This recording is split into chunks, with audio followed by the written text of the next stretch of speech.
বললো যে উনি বিড়াল দিয়ে লাখ লাখ টাকা ইনকাম করে, হ্যাঁ তখন আমার মনে হয়েছে লাখ লাখ টাকা আমি ইনকাম করে ফেলতেছি, তাহলে এখানে ডালমে কুছ কালা হে। এই গিফটটা তার আমি খাই না, ক্যাট ফুড তার আমি খাই না, বিড়ালরাই খায়। নিন্দুকের বাসি আমি সবার চেয়ে ভালো, যুগ জনমের বন্ধু আমার আধার ঘরের আলো। এক্স্যাক্টলি, যেটা প্ল্যান করে খোলা সেটা হচ্ছে পুচির মা। সবচেয়ে বড় কথা হচ্ছে যে ব্র্যান্ড ভ্যালুটা দাঁড়িয়েছে, এটার তো মূল্য অনেক বেশি। তা আমার কথা হচ্ছে আমি তাহলে তার মানুষকে বুঝতেই দিব না যে এটা প্রমোশনাল। আপনি সম্পূর্ণ সেলফ থট থেকে কন্টেন্টগুলো তৈরি করেন এবং which is very very unique. কন্টেন্টের যে ফ্লরিশের জায়গাটা আসছিল এবং আপনি বলছিলেন যে করোনার সময় এটা বুম করে গেল, মনিটাইজেশনের জায়গাটা আমরা একটু আসতে চাই। কখন থেকে আর্নিং শুরু হলো? আমার হচ্ছে কি আমার তখন প্রায় 6 কি 7 লক্ষ ফলোয়ার। ওকে, হ্যাঁ, তো তখন মানে কিছু মানুষ হয় না যে অনেক হেটার্স থাকে, লাভার্স থাকে, তো কিছু মানুষ বললো যে উনি তো বিড়াল দিয়ে প্রচুর পয়সা ইনকাম করে। তা আমার প্রশ্ন হচ্ছে আমি কীভাবে পয়সা ইনকাম করি? টুকটাক বিড়ালদের যে জন্য গিফট আসতো, কারণ যেহেতু বিড়ালদের পেজ, তো এই গিফটটা তার আমি খাই না, ক্যাট ফুড তার আমি খাই না, বিড়ালরাই খায়। তাহলে আমার কথা হচ্ছে ওটা আবার পেইড প্রমোশনও না, এবং আমি জানতাম না যে পেইড প্রমোশন বলে কিছু হয়। তো দেন হচ্ছে আমার কথা হচ্ছে ওরাও যে বলতেছে আমি বিড়াল দিয়ে বিজনেস করি, আমি বিড়ালের বাচ্চাও বিক্রি করি না, তাহলে বিজনেসটা কোন দিক দিয়ে হচ্ছে? তো আমি কয়েকজনকে প্রশ্ন করা শুরু করলাম যে কীভাবে আমি ইনকাম করি। মানে ওরা আমাকে ব্লেম করছে যে আমি ইনকাম করতেছি, এখন আমার প্রশ্ন হচ্ছে আমি কোন দিক দিয়ে ইনকাম করছি। তো দেন হচ্ছে অনেকে বললো যে উনি ভিডিও থেকে ইনকাম করে, তা হচ্ছে ভিডিও থেকে কীভাবে ইনকাম করে? দেন হচ্ছে আমি আমার হাজব্যান্ডকে বললাম যে ভিডিও থেকে নিশ্চয়ই কোনোভাবে হার্ন করা যায় না, আমাকে এভাবে বলবে কেন? তো পরে দিয়ে ও হচ্ছে ইউটিউবে সার্চ করে, তো সার্চ করার পরে বলতেছে ভিডিও মনিটাইজ হয় ওরকম একটা অপশন থাকে, আছে আমি দেখি। এর ভিতরে কিন্তু কখনো আমার পেজে নাক গলায় নাই, ও কখনোই আমার পেজ ঘাটে নাই, কি করে ও কখনোই কোনো ধরনের ইন্টারেস্ট দেখায় নাই। তো পরে দিয়ে হচ্ছে আমি আবার এরকম কয়েকজনের সাথে কথা বলছিলাম, তো একজন আমাকে বলছে হ্যাঁ 1000-5 টাকা আসে একটা পেজ থেকে, যদি থাকে, যদি ভালো ভিউ হয়। সো আচ্ছা ঠিক আছে। আমার কখনোই না ওই যে ওরা ইমেল করে বা ওরা বিভিন্ন ওগুলো কখনো আমার ঢোকা হয় না যে খুব অপটু মানুষ থাকে যে চালাচ্ছে, হ্যাঁ মানে অনেক সময় হয় না যে সে হয়তো অজ্ঞ কিন্তু সে কিন্তু তার টিকটক অ্যাকাউন্ট আছে, তার ফেসবুক অ্যাকাউন্ট আছে, ওরকম আর কি। তা আমার ব্যাপারটা ছিল আমার কখনো ভেতরকার সেটিংস নিয়ে আমি কখনো ঘাটাঘাটি করি না। আমার কথা হচ্ছে আমি ভিডিও করলাম, আপলোড করার অপশনটা জানি, দ্যাটস ইট। এবং এটা আমার একটা ভালোবাসার জায়গা, আমার বাচ্চাদের সবাই পছন্দ করে, এতটুকু। তো দেন ওরা যখন বললো যে উনি বিড়াল দিয়ে লাখ লাখ টাকা ইনকাম করে, হ্যাঁ তখন আমার মনে হয়েছে লাখ লাখ টাকা আমি ইনকাম করে ফেলতেছি, তাহলে এখানে ডালমে কুছ কালা হে। পরে দিয়ে আমরা যখন একটু রিসার্চ করলাম, দেন হচ্ছে দেখলাম যে আমার এটাতে ইস্যুজ আছে, বিভিন্ন ফ্ল্যাগ থাকে, হ্যাঁ তো এটা আমি জানি না কিসের থেকে আসে। তো পরে দিয়ে চিন্তা ফ্ল্যাগগুলো কীভাবে যায়, তো পরে দিয়ে দেখলাম যে অনেক ভিডিও নিয়ে ফ্ল্যাগ আছে। তা আমি বললাম আচ্ছা সব ভিডিও ডিলিট করে দিই, সব তো অলরেডি ভিউ হয়ে গেছে, যেটা হয়ে গেছে। পরে আমি বেশ কিছু ভিডিও ডিলিট করে দিলাম। হয় না যে আমরা অনেক শব্দ চয়ন করতে পারি না বা অনেক অ্যাক্ট করতে পারি না, যেটা হয়তো ফেসবুক ওদের বাইরে ধরে। তো সব কিছু ডিলিট করলাম। ডিলিট করার পরে ওই যে আপিল করার ব্যাপারটা, আপিল করলাম। আপিল করার পরে হচ্ছে আমার সেই 2019 সালের পেজ 7 লক্ষ ফলোয়ার, 2021 সালে গিয়ে আমি মনিটাইজেশন পেলাম। ফেসবুকের এই বিষয়টা খুবই বেদনাদায়ক, আমরা এই প্ল্যাটফর্মে বসেই বলছি। ফেসবুকের কন্টেন্ট ক্রিয়েশন সাপোর্ট এটা খুবই বেদনাদায়ক। 19 সালের অ্যাপিল 21 সালে গিয়ে, ততদিন আপনি চিন্তা করে দেখেন দুই পক্ষেরই লস, কারণ উনি নিশ্চয়ই কন্টেন্ট বানাতে বসে থাকেনি, উনিও কন্টেন্ট তৈরি করেছে। ফেসবুকের যে ডিলেটা, সেটা ফেসবুকের জন্য লস হয়েছে। যাক, এগুলো নিশ্চয়ই ভবিষ্যতে সমাধান হবে আর কি। হ্যাঁ, ওরা আসলে অনেক কিছুতেই মানে ওরা এখনো রিপ্লাই ঠিকভাবে দেয় না এবং ওদেরকে গোছানো মনে হয় না।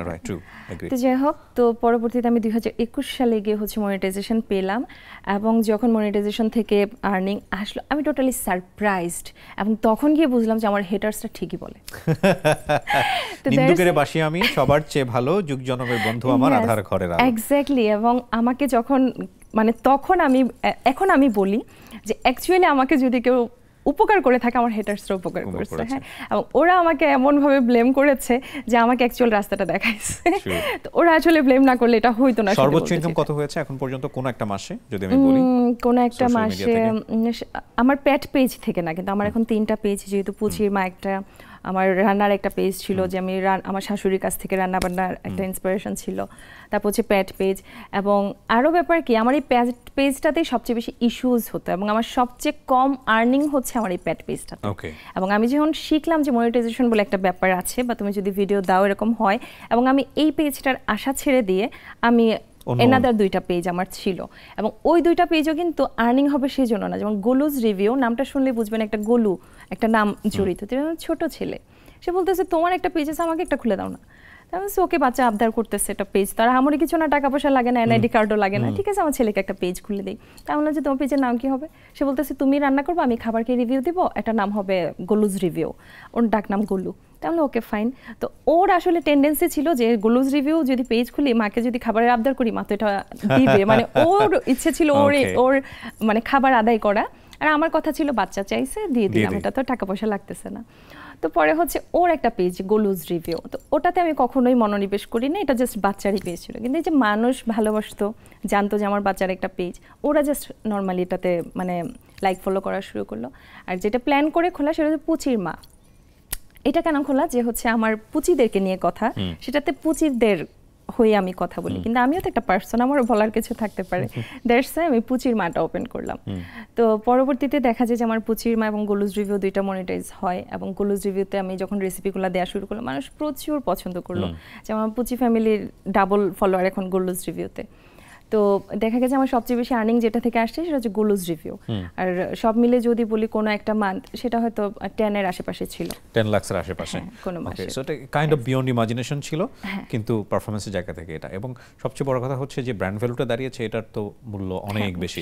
লাইক আপনি এখন কমার্শিয়াল করছেন, বিভিন্ন বিজ্ঞাপন সিস্টেমেটিক্যালি ঢুকিয়ে দিচ্ছেন, হয়তো অনেক দর্শক বোঝে, অনেক দর্শক বোঝে না। আমি লাস্টলি যেটা দেখলাম সেটা হচ্ছে সম্ভবত আপনাদের অ্যানিভার্সারি নিয়ে কোনো একটা ভিডিও, অথবা আরেকটা যেটা দেখলাম কোনো একটা ক্রোকারিস কিনতে গিয়ে, হ্যাঁ, এবং খুব ইন্টারেস্টিং। কিন্তু একটা বিষয় আমি অবশ্যই ফোকাস করতে চাই, খুব প্রফেশনাল মেকিং করেন আপনারা।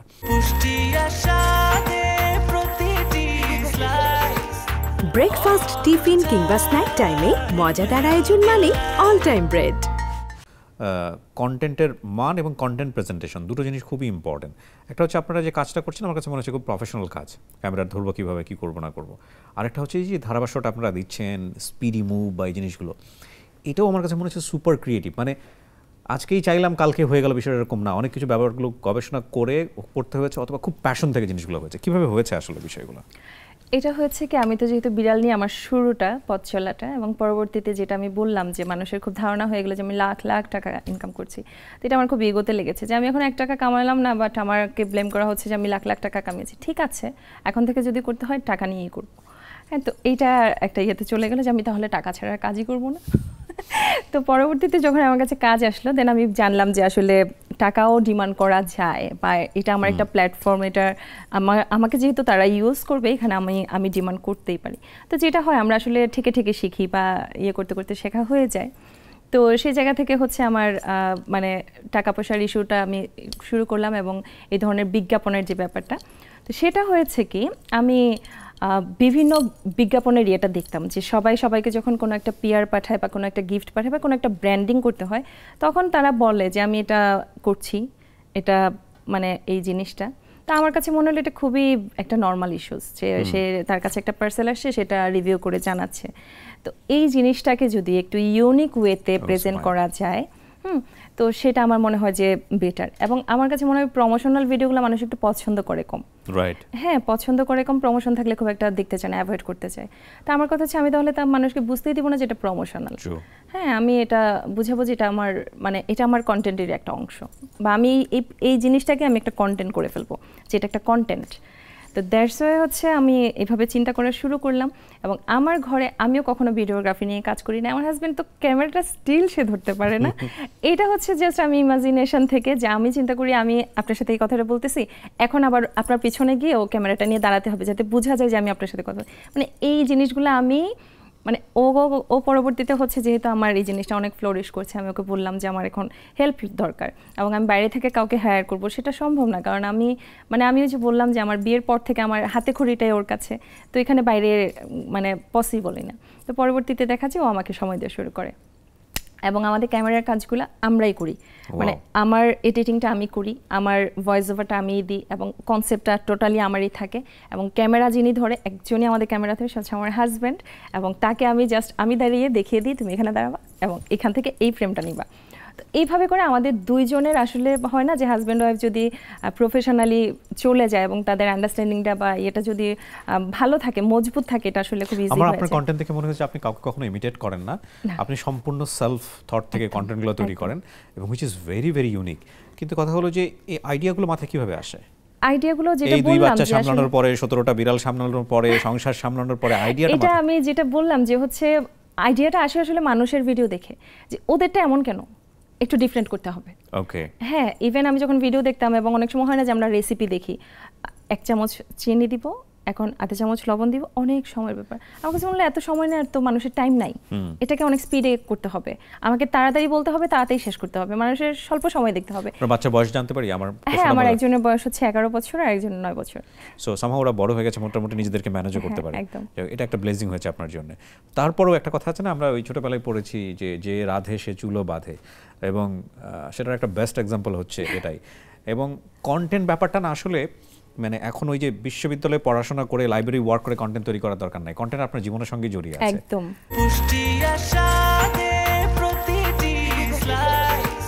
ব্রেকফাস্ট, টিফিন কিংবা স্ন্যাক টাইমে মজাদার আয়োজন মানে অল টাইম ব্রেড।